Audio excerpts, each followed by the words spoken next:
Graça e paz, meus irmãos, bom dia. Bem-vindo a mais uma Escola Bíblica Dominical. Nós estamos aqui todos os domingos aprendendo do Senhor, sendo ministrados pelo Senhor, pelo nosso Deus. O Senhor tem nos abençoado dessa forma, online. E assim nós vamos permanecer, meus irmãos, por enquanto. A EBD online, né? O único culto presencial da nossa igreja vai ser o culto de domingo à noite. E hoje tem. Te espero, hein? Que o Senhor nos abençoe nesta manhã, cuide de nós. Hoje nós estamos iniciando uma nova série de estudos chamada A Cruz de Cristo. Nós vamos aprender sobre a cruz de Cristo, esse assunto central na nossa vida. Que o Senhor nos abençoe e nos dê graça para poder estar ensinando o povo de Deus. Como eu disse, nós vamos iniciar uma nova série de estudos aqui hoje, chamada A Cruz do Rei. E a primeira lição, a lição de número 1, tem por título Profecias a respeito da obra salvífica de Cristo do Antigo Testamento. Nós vamos ver aqui profecias. Como que o Antigo Testamento, ele falava de Jesus, que só aparece de forma física no Novo Testamento. Nós vamos ver como que o Antigo Testamento e o Novo Testamento, eles se complementam. Mas antes disso, eu queria orar, agradecendo ao Senhor por mais um dia e a tua bondade sobre nós. Feche teus olhos aí na tua casa e vamos orar, vamos agradecer ao Senhor. Não sei se você já fez isso nesta manhã, mas vamos fazer agora. Senhor, nós te damos graças, ó Deus, porque o Senhor é bom, o Senhor tem cuidado da gente, e o Senhor tem abençoado a nossa vida de uma forma maravilhosa, Deus. Nós te rendemos graças, porque o Senhor é o nosso Deus e o Senhor está conosco. Abençoe, Deus, aquele que está, Pai, assistindo a esse estudo, Pai, prestando esse culto, Pai, com reverência ao Senhor, querendo aprender do Senhor, Deus. Que o Senhor possa nos ensinar nesta manhã, para a honra e glória do teu nome, ó Deus. Em nome de Jesus. Amém. Então, lição de número 1 do livro A Cruz do Rei, da revista A Cruz do Rei. Por que que nós estamos estudando sobre a cruz? Qual que é o significado da cruz? Nós podemos ver que toda religião ou ideologia, ela tem um símbolo por trás que exemplifica algum aspecto importante da sua crença. Olha só, veja se você reconhece aí, ó, a estrela de Davi, ela é um símbolo de qual religião? É um símbolo do judaísmo. Veja se você conhece esse outro símbolo aí, a meia-lua crescente, né? Ela é um símbolo de qual religião? Ela é um símbolo do islamismo. O Islã, o símbolo do Islã é essa meia-lua crescente. E vê se você vai reconhecer esse outro aí, ó. Este martelo e essa foice aí é o símbolo do quê? É o símbolo do comunismo. Essa ideologia, né, já virou religião até também, né? Esse martelo e essa foice. Então, desde os primeiros séculos da era cristã, os cristãos perseguidos, aqueles que estavam morrendo pela causa de Cristo, eles escolheram a cruz como um símbolo do cristianismo. Por quê? Por causa que a cruz ela é central. Jesus morreu aonde? Numa cruz. Então, aqueles cristãos que estavam morrendo pela causa de Cristo, eles viram na cruz uma forma de serem dignos, de morrer pela causa de Cristo, de morrer pela causa do nosso Senhor e Salvador. Então, os primeiros cristãos, eles ecoaram o grande desejo de Paulo, que Paulo escreveu lá em Gálatas: longe esteja de mim gloriar-me, senão na cruz de nosso Senhor Jesus Cristo. Longe de mim. Tem que me gloriar é aonde? É na cruz do nosso Senhor. Então, a cruz é o centro da fé cristã. A cruz é o ponto central da nossa fé, porque sem ela nós não temos nenhuma mensagem. Se a cruz não tivesse passado pelas nossas vidas, nós não estaríamos aqui hoje. Se a cruz não tivesse passado, Jesus não tivesse morrido naquela cruz, nós não estaríamos aqui hoje. Então a cruz, ela é o centro da nossa fé. Sem ela, nós não temos nenhuma mensagem. Sem a cruz, nós não temos do que falar sobre Jesus. Sem a cruz, nós não temos como falar do nosso Deus que morreu e que ressuscitou. Então a cruz é o centro da nossa fé. Nós temos que nos apegar na cruz do Senhor e aprender da cruz do nosso Senhor. E Martin Lloyd Jones, Dr. Martin Lloyd Jones, ele se deparando com a cruz, ele disse que o verdadeiro coração do Evangelho e o segredo do significado interior da fé cristã é a cruz. É a cruz que o Senhor Jesus tomou em nosso lugar. Então, o texto base do nosso estudo nesta manhã se encontra em 2 textos. Nós vamos ler os 2 aqui. O primeiro texto é Isaías, capítulo de número 53. Eu queria que você abrisse a sua Bíblia aí, ou ligasse o seu aplicativo de Bíblia, para nós podermos ler este texto da Bíblia, que diz o seguinte, Isaías 53. Quem creu em nossa pregação? E a quem foi revelado o braço do Senhor? Porque foi subindo como renovo perante ele, como raiz de uma terra seca. Não tinha aparência nem formosura. Olhámo-lo, mas nenhuma beleza havia que nos agradasse. Era desprezado e o mais rejeitado entre os homens. Homem de dores e que sabe o que é padecer. E como um de quem os homens escondem o rosto, era desprezado. E dele não fizemos caso. Certamente ele tomou sobre si as nossas enfermidades e as nossas dores levou sobre si. E nós o reputávamos por aflito, ferido de Deus e oprimido. Mas ele foi traspassado pelas nossas transgressões e moído pelas nossas iniquidades. O castigo que nos traz a paz estava sobre ele, e pelas suas pisaduras fomos sarados. Todos nós andávamos desgarrados como ovelhas, cada um se desviava pelo caminho.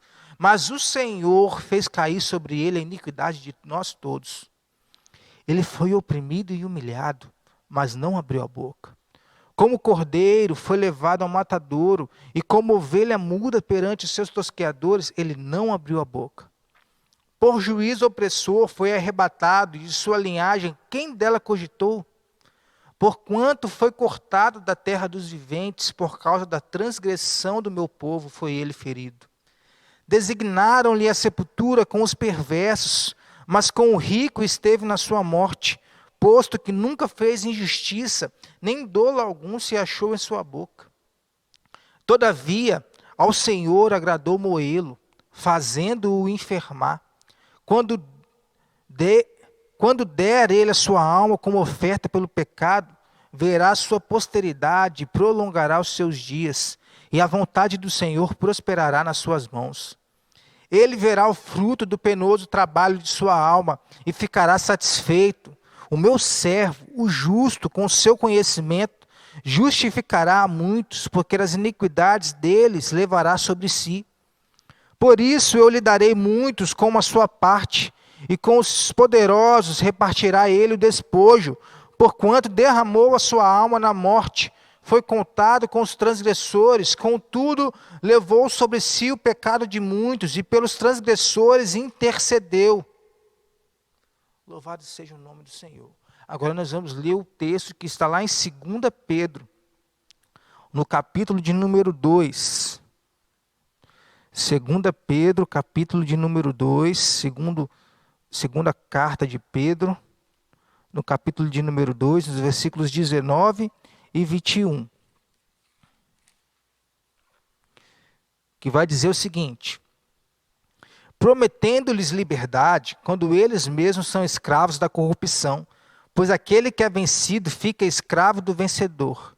Portanto, se, depois de terem escapado das contaminações do mundo mediante o conhecimento do Senhor e Salvador Jesus Cristo, se deixam enredar de novo e são vencidos, tornou-se o seu último estado pior que o primeiro. Pois melhor lhes fora nunca tivessem conhecido o caminho da justiça, do que após conhecê-lo, volverem para trás, apartando-se do santo mandamento que lhes fora dado. Então, esses são os textos base da nossa lição hoje, para falar sobre a obra salvífica, as profecias que falavam de Jesus lá no Antigo Testamento. E quais são os objetivos da nossa lição aqui nesta manhã? Nós temos 4 objetivos e nós precisamos estar atentos para eles. O primeiro objetivo é conhecer as formas como Deus preparou a história do homem no Antigo Testamento para a obra da cruz. Aquilo que apontava para a obra da cruz. O segundo objetivo dessa lição aqui é compreender a salvação de Deus é para todos os que creem. A gente tem que ter isso em mente, a gente tem que compreender e aceitar pela fé isso, que é para todo aquele que crê no Salvador. Um terceiro objetivo desta lição aqui é atentar-se para quê? Para o preparo de Deus no Antigo Testamento para a cruz. E o quarto e último objetivo dessa lição aqui é desfrutar da salvação tanto tempo profetizada e que está diante de nós hoje. Então esses são os objetivos desta lição. E nós temos aqui, meus irmãos, uma enorme dificuldade em olhar para o Antigo Testamento e nele enxergar a revelação acerca de Jesus. Nós temos uma dificuldade enorme de fazer isso. Por quê? Nós vemos para o Antigo Testamento, olhamos para o Antigo Testamento, tem guerra. Nós olhamos para o Antigo Testamento, tem morte. Nós olhamos para o Antigo Testamento, tem aquelas genealogias chatas de ler, que ninguém aguenta ler, todo mundo não, eu estou brincando. Grande parte das pessoas pulam as genealogias. Você vai ler 1 Crônica, os 9 primeiros capítulos de 1 Crônica, é só genealogia. Muita gente não gosta. Então, muita gente tem dificuldade em olhar para o Antigo Testamento. Como que eu posso ver Jesus aqui se só tem guerra? Como se eu posso ver Jesus aqui se só tem morte? Estava lendo um livro essa semana e, se não me engano, o Spurgeon falou com um jovem pastor que estava pregando e Spurgeon estava assistindo, né? E aquele jovem pastor, ele não concluiu o seu sermão com uma abordagem cristocêntrica, falando sobre Jesus. Então, logo depois que aquele jovem pregou aquele sermão, Spurgeon chegou até ele, né, e perguntou para ele por que ele não falou de Cristo, se ele estava usando uma passagem bíblica. Aquele jovem falou para Spurgeon, é porque eu não consegui encontrar Cristo aqui nesse texto do Antigo Testamento. Por isso que eu não falei de Cristo. Eu não consigo ver Cristo aqui. E Spurgeon, naquela época, em Londres, ele fez a seguinte pergunta para aquele menino: você não sabe que de qualquer lugar que você esteja na Inglaterra, há uma estrada para Londres? Aquele jovem respondeu: eu sei disso. E Spurgeon sabiamente respondeu: então, meu amigo, dentro da Bíblia, toda passagem nos leva para Cristo. Toda a passagem bíblica, todo o texto bíblico, ele tem um caminho que aponta para Jesus. E mesmo se não tivesse um caminho que apontasse para Jesus, eu abriria esse caminho na força, na mão. Porque nós não podemos deixar de falar de Cristo, porque ele foi profetizado em todas as páginas da Bíblia. Então é apenas um exemplo para nós vermos aqui que o Antigo Testamento não é apenas guerra, não é apenas morte ou genealogia. O Novo Testamento, ele tem um assunto central, que é o nosso Senhor e Salvador Jesus Cristo. Então Cristo, ele é anunciado em todo o Antigo Testamento, como também é anunciado em todo o Novo Testamento. É como aquela criança que deseja um presente de Natal.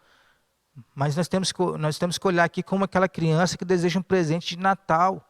Mas ele só vai ganhar esse presente de Natal se ele conseguir atingir algumas metas que foram estabelecidas para ele.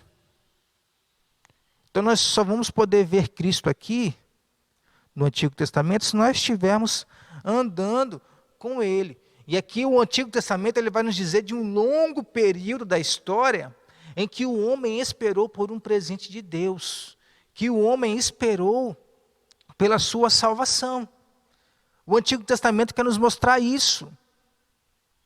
História de pessoas que viveram pela fé, como diz Hebreus 11, esperando pelo Salvador, esperando pelo Messias. Então, assim Jesus aqui no Antigo Testamento. Não é só guerra, não é só morte, não é só genealogia. O que o Antigo Testamento e as profecias do Antigo Testamento, elas querem nos falar sobre Jesus. Elas querem nos falar sobre a salvação. Primeira coisa que as profecias do Antigo Testamento querem nos mostrar é que as profecias revelam Deus, revelam nosso Senhor como o agente ativo da salvação. Porque Deus, ele tomou uma atitude logo após a queda do homem. Nós vemos nos primeiros capítulos de Gênesis a queda do homem. Isso pegou Deus de surpresa? Não pegou Deus de surpresa. Ele já tinha tudo preparado. E após a queda do homem, ele tomou uma atitude. Qual seria a atitude? A atitude dele estava no Salvador. A atitude dele estava em Jesus. Porque o relacionamento do homem com Deus tinha sido quebrado. Então o homem precisava de alguém, de algo ou de alguma coisa para poder ter este relacionamento restabelecido. Isso foi um dos propósitos pelo qual Jesus foi enviado à terra para morrer por nós. Então, quando o homem ainda estava no Éden, Deus, ao verificar que ele pecou, prometeu que enviaria Jesus, prometeu que enviaria um descendente. Então, Deus mesmo apresentou a solução para o pecado humano. O homem pecou, o homem quebrou o relacionamento com Deus, mas ainda há uma saída. E Deus apresentou esta solução. Porque o homem, meus irmãos, seria incapaz, e ele é incapaz, de por si mesmo chegar à salvação. O homem é incapaz, o homem não pode se salvar por si mesmo. Então foi por isso que Deus providenciou a salvação para o homem. Essa salvação está em Jesus. A salvação é um ato exclusivo de Deus. E somente, se é um ato exclusivo de Deus, somente Deus é que pode providenciar a salvação. Por quê?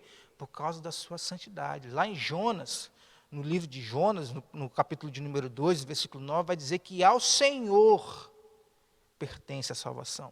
Então a salvação, ela não pertence a nós, a salvação pertence ao Senhor. E as profecias do Antigo Testamento, elas querem nos mostrar isso, um Salvador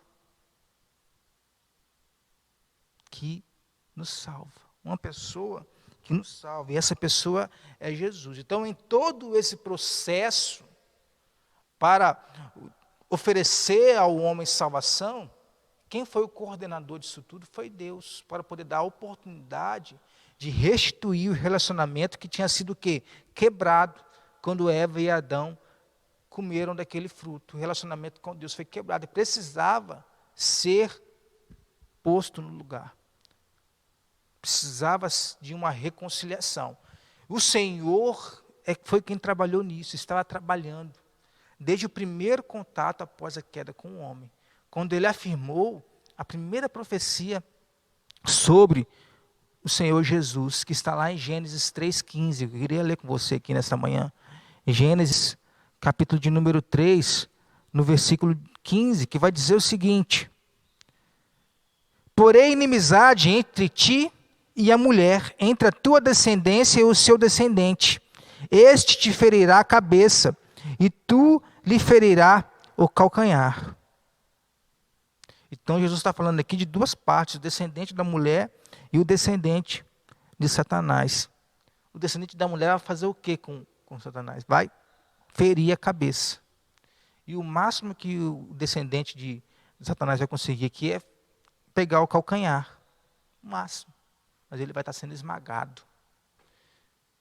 Esse texto aqui é o que se chama de proto-evangelho, é a primeira menção de Jesus no Antigo Testamento. E isso quer nos mostrar que a primeira profecia que quer revelar Deus como um agente ativo da salvação. Porque quem vai tomar a iniciativa é o descendente da mulher.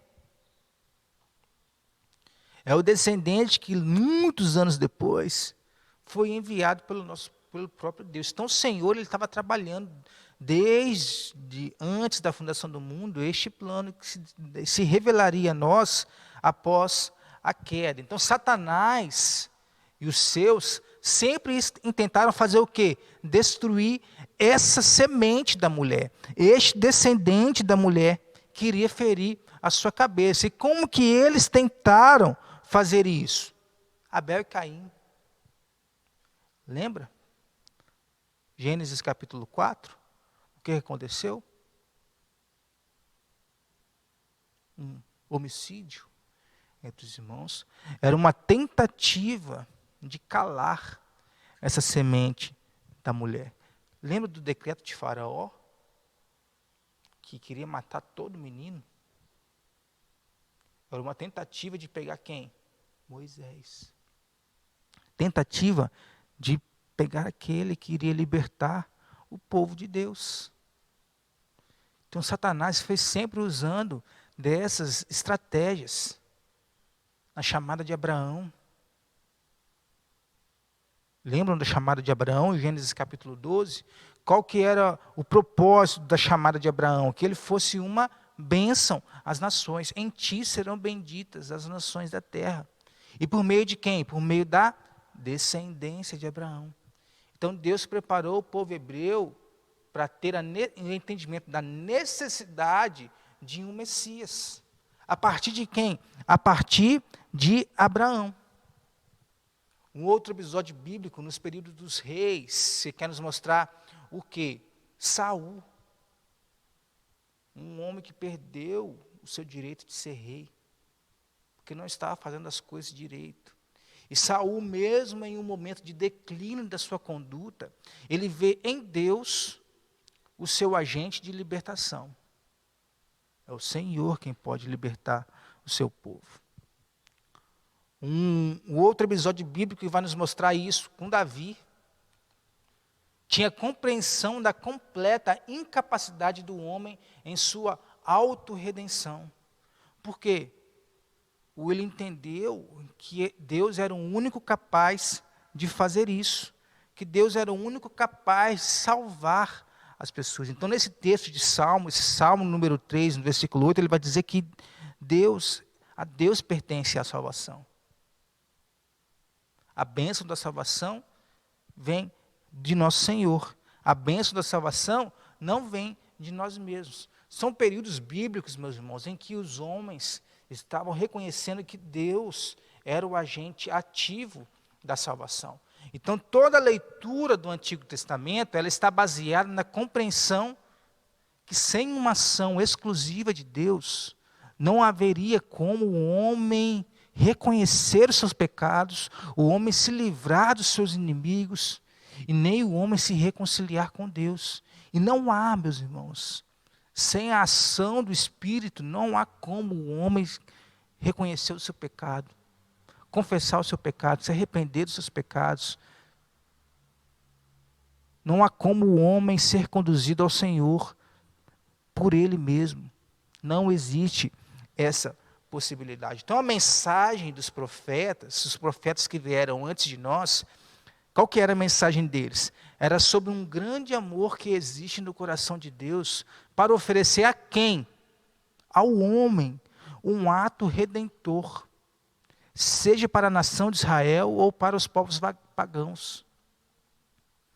Então a grande mensagem do Evangelho hoje, que está em Jesus, que está na cruz de Jesus, e sem a cruz nós não teríamos o privilégio dessa mensagem, é mostrar para os homens que eles precisam de um Salvador. Precisam se arrepender dos seus pecados e serem reconduzidos ao caminho da salvação. Mas isso só vai acontecer por quê? Pela fé. Isso só vai acontecer pela operação do Espírito Santo de Deus. Então essa é a mensagem do Antigo Testamento. As profecias do Antigo Testamento, elas revelam Deus como um agente ativo da salvação. Vou repetir aqui Jonas, capítulo 2, versículo 9. Ao Senhor pertence a salvação. Então a salvação, ela não pertence a nós, o homem. O homem não pode se salvar por si mesmo. O homem precisa de um redentor, o homem precisa de um salvador. Esse salvador está onde? Em Deus.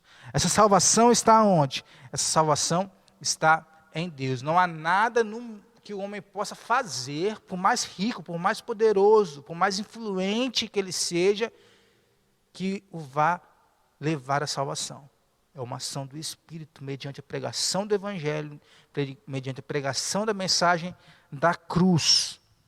Então é isso que a primeira coisa que nós temos que aprender aqui sobre as profecias do Antigo Testamento. Elas revelam um Deus soberano e um Deus que é ativo na salvação, não passivo. Não é o homem que se salva, é Deus que está agindo na vida do homem para que ele possa encontrar a salvação. A segunda coisa que nós temos que entender aqui neste estudo, meus irmãos, que é nessa questão das profecias do Antigo Testamento, é que as profecias elas são reforçadas através de várias figuras que apontam para a cruz. Várias figuras aqui no Antigo Testamento, elas apontavam para Jesus, para aquele que viria de forma viva lá no Novo Testamento. E nós podemos ver que diversos acontecimentos registraram as evidências da cruz. E foram importantes para dar ao homem a compreensão da justiça de Deus e da oportunidade de salvação oferecida por Ele. Que acontecimentos são esses? Nós podemos ver um deles na Arca de Noé. O que aconteceu na Arca de Noé? Qual o significado da Arca de Noé? A salvação era para todo aquele que crê. O Noé recebeu uma mensagem: construa uma arca, Noé. Por quê? Porque a maldade do homem se fez tanta nesse mundo que eu quero acabar com o homem, diz o Senhor. Eu quero extinguir o homem dessa terra. Então faz uma arca, Moisés, ó. Faz uma arca, Noé. E põe lá seres, os animais e a sua família. Então Noé começou a fazer a arca. E ninguém creu que haveria uma chuva que iria derrubar aquilo tudo. Ninguém entendeu por que Noé estava fazendo aquela arca. Porque o povo estava preocupado em quê? Em comer e beber. O povo estava preocupado em se dar em casamento. Mas estavam esquecendo do que Noé falou. Estavam esquecendo da mensagem que Noé recebeu. Então, a Arca de Noé, ela quer nos mostrar que a salvação é para todo aquele que crê. E a família de Noé acreditou na palavra de Deus e entrou em um abrigo salvador, que era a arca. Então, ao mesmo tempo que a arca trouxe salvação para a família de Deus, ela trouxe condenação para muitas outras pessoas que não creram na palavra de Deus. Então, a arca quer nos mostrar o quê? Que ainda hoje a salvação é para todo aquele que crê. E nós temos um abrigo hoje, um abrigo salvador, que não é uma arca, que é o nosso Senhor e Salvador Jesus Cristo. Ele é o nosso abrigo. Então, se nós acreditarmos na palavra de Deus pela fé, nós vamos encontrar esse abrigo que está em Jesus, esse braço forte. Um outro acontecimento bíblico, que é a obediência de Abraão. O que a obediência de Abraão quer nos mostrar sobre Jesus, quer falar aqui sobre Jesus? O que o Senhor tinha falado com Abraão? Para Abraão sacrificar o seu próprio filho Isaque, como um cordeiro de sacrifício. Deu o seu filho, o seu único filho. Imagine você receber essa mensagem hoje. Imagine eu receber essa mensagem hoje. Deu o seu único filho em sacrifício. O que Abraão fez? Abraão obedeceu, mesmo sem saber das consequências. Mesmo sem saber. Já pensou Abraão chegando para Sara? Abraão, cadê Isaque? Ah, Isaque, botei ele lá na lenha e queimei. Uai, Por que você fez isso? Nosso único filho. Abraão foi obediente a Deus mesmo sem saber das consequências. Porque Abraão, ele estava decidido a ser obediente ao Senhor até as últimas consequências. E o que aconteceu? Imagine outro fato. Isaac chega para Abraão, estão subindo lá e tal, pegando a lenha. Ô pai, nós temos aqui a lenha e vamos fazer o fogo, mas cadê o cordeiro? Abraão fala o quê? Deus proverá. E aí imagina na história, Abraão pegando Isaac em seu colo, para amarrá-lo, para poder botar fogo nele. Isaac sem entender nada. Mas o que o Senhor fez? O Senhor enviou um cordeiro. O Senhor providenciou um cordeiro. Como Abraão disse, o Senhor proverá. E o Senhor proveu. E assim como Isaac, nós também estávamos destinados a ser consumidos pelo fogo da ira do Senhor. Por causa do nosso pecado. Mas o que o Senhor fez? Enviou um cordeiro. Eis o cordeiro que tira o pecado do mundo. Então a morte de Isaac, aqui, esse episódio da obediência de Abraão, ele quer apontar para a morte do nosso Salvador, que é o cordeiro. Aquele cordeiro que foi imolado lá, representa o nosso Salvador Jesus, que foi imolado pelos nossos pecados. Então, assim como o carneiro morreu para que Isaac pudesse viver, o nosso cordeiro morreu na cruz do Calvário para que nós pudéssemos viver. Este acontecimento que está no Antigo Testamento apontou para aquele que iria morrer por nós. A saída do povo do Egito, como que a saída do povo do Egito nos aponta para Cristo? Porque assim como o povo de Deus foi liberto da escravidão do Egito, o povo eleito de Deus é liberto de quê? Da escravidão do pecado, através da morte de Jesus, olhando para Jesus. Olha só, um povo que vivia em pecado, um povo que vivia lá sendo escravo, massacrado, foi liberto para ir para um lugar onde mana leite e mel. Um lugar onde eles teriam de tudo. A Bíblia no Novo Testamento nos diz que nós estávamos mortos em nossos delitos e pecados, mas Deus, sendo rico e misericordioso, nos deu vida. A linguagem de Colossenses nos tirou do império das trevas e nos trouxe para o reino do Filho do seu amor. Olha como as duas coisas são similares. Então a saída do povo do Egito quer nos mostrar que a morte de Jesus também nos faz sair da posição de escravos do pecado para a posição de filhos, adotados pelo nosso Pai.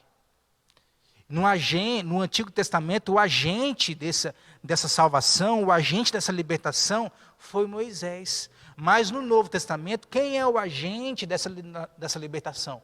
É o nosso Senhor Jesus, que é o nosso mediador. Que é o mediador entre Deus e o homem. Então, da mesma forma que o Senhor usou Moisés no Antigo Testamento, estava fazendo o quê? Apontando para Cristo no Novo Testamento. Nós vemos o povo recebendo a providência de Deus para a redenção da escravidão, para não serem mais escravos, mas para agora ser filhos de Deus. Agora nós somos filhos de Deus. Olha o status da nossa posição, de escravo para filho, adotado pelo Pai. Muito legal, não é? A formação de um povo também nos leva a Jesus. Como que a formação de um povo nos leva a Jesus? Porque a formação do povo do Antigo Testamento, do povo de Israel, faz com que nós entendamos que Deus quer que tenhamos um relacionamento familiar entre eles. Então o Senhor, Ele escolheu um povo para si, que era um povo de Israel. Esse era o povo eleito de Deus. No Novo Testamento, não é somente mais Israel que é o povo eleito de Deus. Israel, Samaria, os confins da terra. não está mais ali exclusivamente do povo de Israel, mas agora foi se espalhado. A formação de um povo agora, o povo de Deus é formado por outros povos também. Isso faz que nós entendamos que o Senhor quer um relacionamento familiar com Ele. Não é somente os irmãos aqui da Igreja Presbiteriana de Aracruz que são os salvos, mas há outras pessoas também que podem entrar nessa família de Deus. Por isso que a igreja é o lugar da família de Deus, é conhecida como a família da fé. Então o Senhor, Ele quer que nós tenhamos um relacionamento com Ele, e Ele nos mostra isso através da formação do povo de Israel, o povo eleito que está apontando para o povo do Novo Testamento, está apontando para nós hoje, que somos povo de Deus, através da morte do nosso Salvador Jesus Cristo. Olha que legal. Nós vemos na experiência de Jonas, que foi chamado para levar uma mensagem para Deus para uma cidade, mas ele fugiu para outra cidade. O que aconteceu? Teve que se jogar no mar, foi porque o barco em que ele estava ali em perigo. E o povo descobriu que ele era a causa do perigo. Então ele foi jogado no mar e foi tragado por um grande peixe. E Jonas ficou 3 dias no ventre daquele peixe. E esses 3 dias que Jonas ficou no ventre daquele peixe apontavam para quê? Para os 3 dias em que Jesus ficou sob o poder da morte. Ele foi sepultado e ressuscitou. Então, no Novo Testamento, quando nós vemos as pessoas pedindo um sinal para Jesus, ele diz que nenhum sinal seria dado, senão aquele sinal de Jonas, que eles já sabiam. Eles ficaram sem entender. Mas o que aconteceu com Jonas? Ele estava apontando para a cruz. Estavam apontando para Jesus. Nós vemos no Monte Sinai, o que aconteceu no Monte Sinai que aponta para Jesus? No Monte Sinai, Deus fez uma aliança com o seu povo através de Moisés. E o que aconteceu? Esse povo logo quebrou a aliança. O Moisés está demorando demais naquele monte. Vamos fazer bezerros de ouro? E aí eles fizeram bezerros de ouro, pediram a Arão para fazer bezerros de ouro. Moisés desceu do monte, vendo aquilo tudo, meu Deus, o que está acontecendo aqui?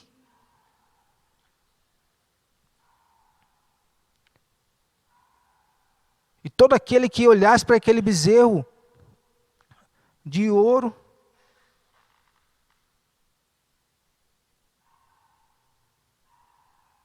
a Bíblia diz que todo aquele que olhar para aquele bezerro de ouro era curado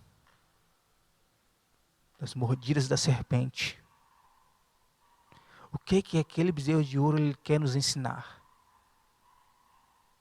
Que hoje todo aquele que olha para a cruz é curado, é libertado dos seus pecados. Então aquele bezerro de ouro que trazia uma cura física simboliza a cruz, que quer trazer para nós uma cura espiritual, do nosso estado espiritual. Nós vemos isso através da lei. A lei apontava para Cristo, porque a lei exigia um sacrifício para perdão dos pecados. A lei ali ela tinha o seu resumo de 10 mandamentos, mas em seu total ali ela tinha uns 613 mandamentos. Mas se um fosse quebrado, todos eram quebrados. Era impossível que se cumprisse todos os mandamentos. As pessoas não podiam cumprir as suas exigências. E aí nós vemos um tríplice uso da lei. O que a lei nos ensina? Um uso civil. O texto de Romanos, esse texto é muito legal. Romanos capítulo de número 2, abra aí comigo na sua casa. Romanos capítulo 2, capítulo 14, versículo 14 e 15, que vai dizer o quê? Quando, pois, os gentios que não têm lei procedem por natureza de conformidade com a lei, não tendo lei, servem eles de lei para si mesmos. Estes morreram na norma da lei gravada no seu... Estes mostram a norma da lei gravada no seu coração, testemunhando-lhes também a consciência e os seus pensamentos, mutuamente acusando-se ou defendendo-se. Um dos usos da lei era o uso civil. as pessoas, elas não tinham uma lei, então elas tinham a lei gravada no seu coração. Eles não têm lei, mas se portam em conformidade com alguma lei. E essa lei estava onde? Gravada no seu coração. Então a norma está no coração e não na consciência. No coração e na consciência. E não em legalismo. E não em leis. Um segundo uso da lei é o uso pedagógico, que está lá. Esse texto também é importante nós lermos, Gálatas, capítulo 3, no versículo de número 10. Que vai dizer o seguinte: todos quantos, pois, são das obras da lei, estão debaixo de maldição, porque está escrito: maldito todo aquele que não permanece em todas as coisas escritas no livro da lei para praticá-las. Então, toda vez que a gente se coloca diante da lei, o que a lei nos mostra? A lei nos mostra o nosso estado. Qual que é o nosso estado? Pecadores. Que não somos capazes de cumprir a lei. Então, o que isso quer nos ensinar? A lei nos ensina a obediência ativa e passiva de Cristo, a doutrina da imputação, a justificação pela fé, porque Cristo é justo e justificador. Então, esse é o aspecto pedagógico da lei. Nos mostra a incapacidade de cumpri-la e a necessidade de alguém cumpri-la em nosso lugar. Quem foi que cumpriu a lei em nosso lugar? O nosso Senhor Jesus. Então, a lei estava apontando para aquele que iria cumpri-la de forma inteira, de forma completa. E um terceiro uso da lei é um uso didático. Hebreus, capítulo de número 12,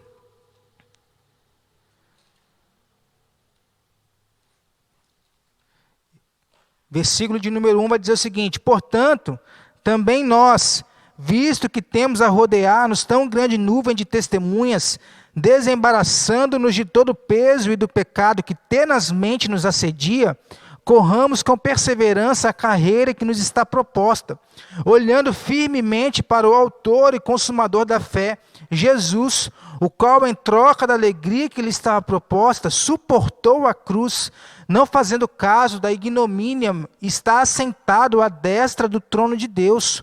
Considerai, pois, atentamente aquele que suportou tamanha oposição dos pecadores contra si mesmo, para que não vos fastigueis, desmaiando em vossa alma. Então, o terceiro uso da lei é um uso didático, porque o fato de sermos incapazes de cumprir a lei não anula o que Deus requer de nós, que é o quê? O que Deus requer de nós? Uma vida santa. Então, olhando para a lei, nós não seremos capazes de ter uma vida santa, mas olhando para Jesus, nós somos capazes de sermos santos, de vivermos uma vida em santificação. Então a lei, ela nos mostrava que nós não tínhamos como cumprir, mas nos mostrava a necessidade de alguém cumprir. E o Senhor Jesus cumpriu a lei em nosso lugar. Então a função da lei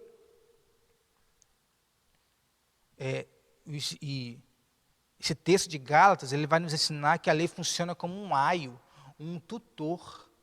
Então esse texto vai nos ensinar que a aliança do Sinai foi apenas um guardião para os que creram naquele concerto.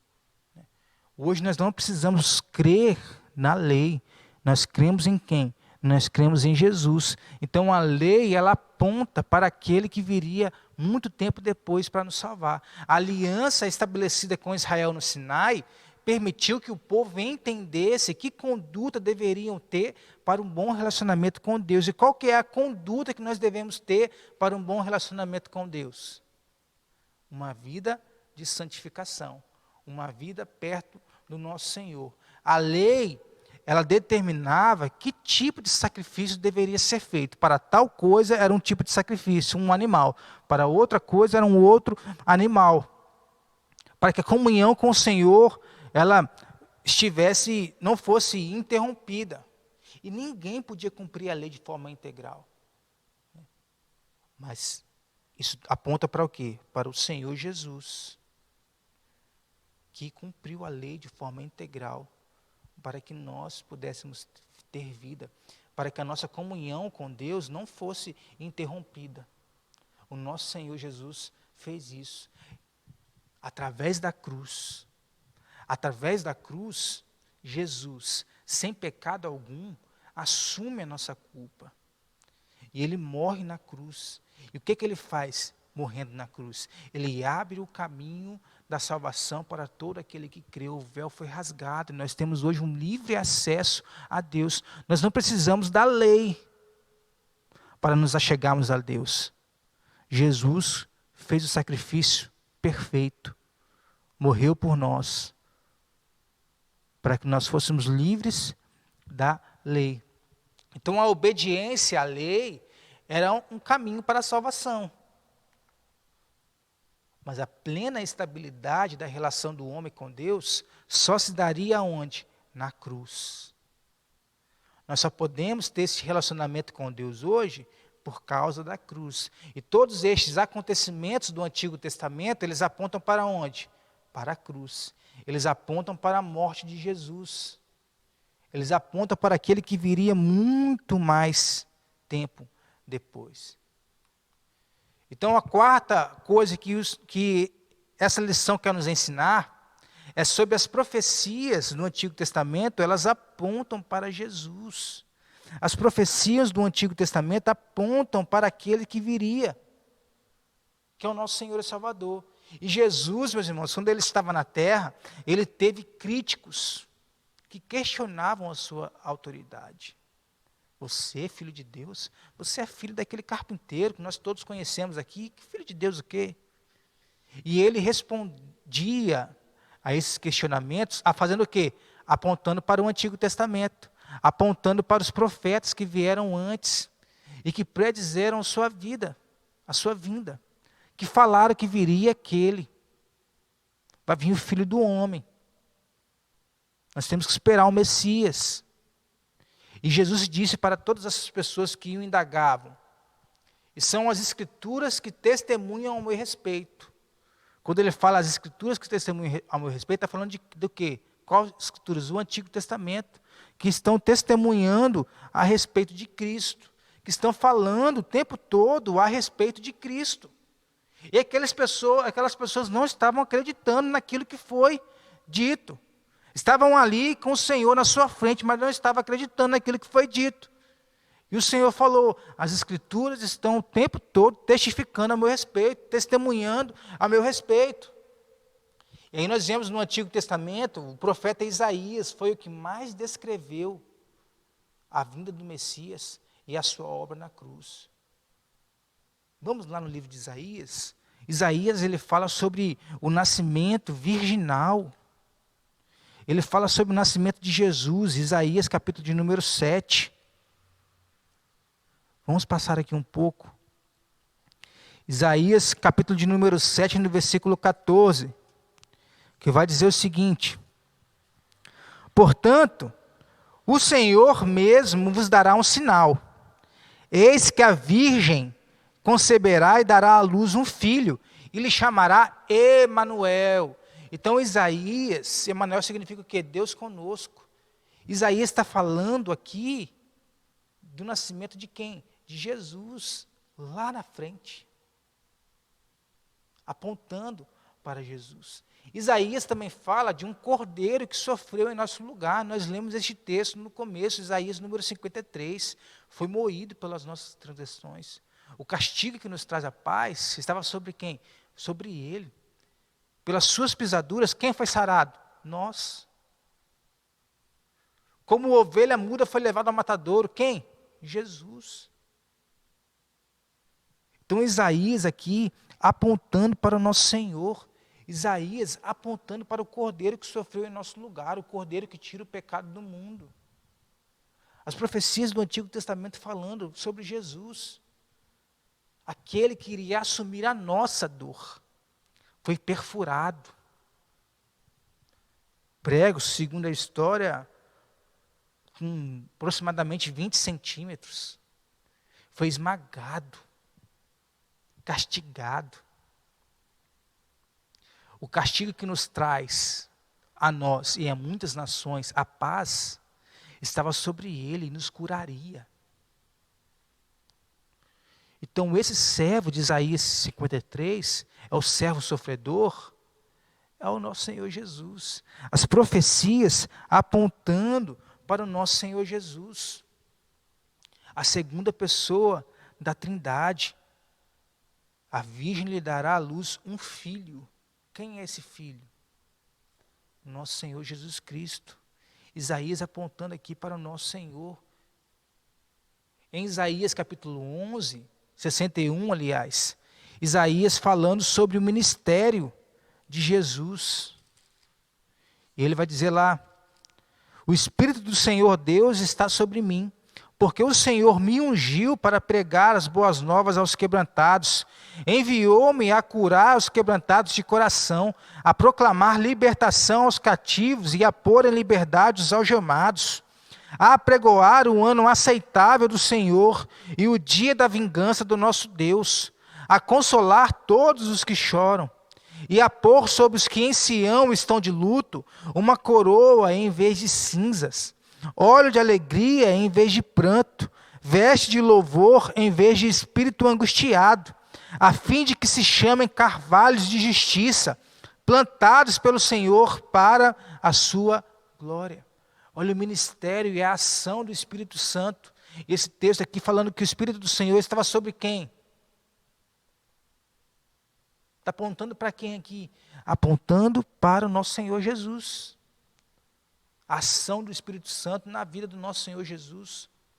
Isaías, no capítulo de número 11, falando para nós que só Jesus poderia estabelecer um reino de paz e de justiça em um mundo de pecado. No versículo 1 ele diz que do tronco de Jessé sairá um rebento e das suas raízes um renovo. É só Jesus que pode fazer isso por nós. Só Jesus, e ainda nesse renovo, repousará sobre ele o Espírito do Senhor, o Espírito de sabedoria e de entendimento, o Espírito de conselho e de fortaleza, o Espírito de conhecimento e de temor do Senhor. Está falando de quem aqui? Está falando de Jesus. E aqui Isaías ele usa de uma metáfora, de uma árvore. E qual era a raiz dessa árvore? Jessé, pai de Davi. E aí sobre essa árvore vai crescendo. Jessé inicia com Davi, e a partir de Salomão, a árvore continuou a crescer e a se desenvolver, porque o Senhor já havia feito uma promessa a Davi: não faltará sucessor no seu trono. E da onde que vem a linhagem do nosso Senhor Jesus? Da linhagem de Davi, de Jessé, de Salomão. Então o Antigo Testamento apontando para Jesus, apontando para aquele que viria nos salvar. E o que é que nós podemos concluir aqui dessa lição, meus irmãos? É que em todo o Antigo Testamento existem evidências de Cristo. Em todo o Antigo Testamento existem evidências da cruz e de que nós precisamos nos arrepender para sermos salvos. Ter arrependimento e fé. Essa lição aqui nesta manhã, meus irmãos, nos ensinou que os crentes do passado não seriam aperfeiçoados sem nós. Essa fé, e nem nós, sem os crentes do passado. Essa fé que nós vivemos hoje, nós vivemos por quê? Porque eles viveram lá atrás. E o texto de Hebreus vai dizer que eles não viram Jesus, eles não alcançaram as promessas. Mas isso serve de testemunho. A fé deles serve de testemunho, porque Deus, Ele cuidou tão detalhadamente da nossa salvação, muito antes de nós virmos à terra. Muito antes de nós nascermos, o Senhor cuidou da nossa salvação. Muito antes do mundo ser criado, o Senhor cuidou da nossa salvação. E a partir do ato sacrificial do Salvador, Jesus, o homem ele tem a condição de alcançar a sua reconciliação com o seu Criador. O relacionamento que foi quebrado lá em Gênesis, lá no começo de Gênesis, hoje pode ser refeito por causa de Jesus, por causa da cruz de Jesus. Esse relacionamento ele pode ser refeito. Teologicamente falando, pode-se dizer que a reconciliação é uma das consequências centrais do sacrifício de Jesus no Calvário, que pega a nossa mão e nos leva até Deus. É o nosso reconciliador, é o nosso mediador. Sem a morte de Jesus, sem a cruz, nós continuaríamos escravos do pecado. Nós continuaríamos escravos da lei. Mas Jesus veio trazer um outro patamar para o nosso relacionamento. Um outro patamar de escravos para filhos de Deus. Essa não é uma iniciativa do homem. O homem não consegue se salvar por mais esforço que ele faça. Ele não consegue se salvar, porque a salvação é um ato, um fruto do amor e da misericórdia de Deus. Porque foi por intermédio da cruz de Jesus que o véu foi rasgado e o caminho foi aberto para a reconciliação. Um novo e vivo caminho foi aberto para a reconciliação. Então, meus irmãos, este era a lição de número 1. A cruz do Rei, as profecias a respeito da obra salvífica de Jesus no Antigo Testamento. Então, quando você olhar para o Antigo Testamento, a partir de hoje, não veja só guerra, não veja só morte, não veja só genealogias, como eu usei aqui a ilustração de Spurgeon,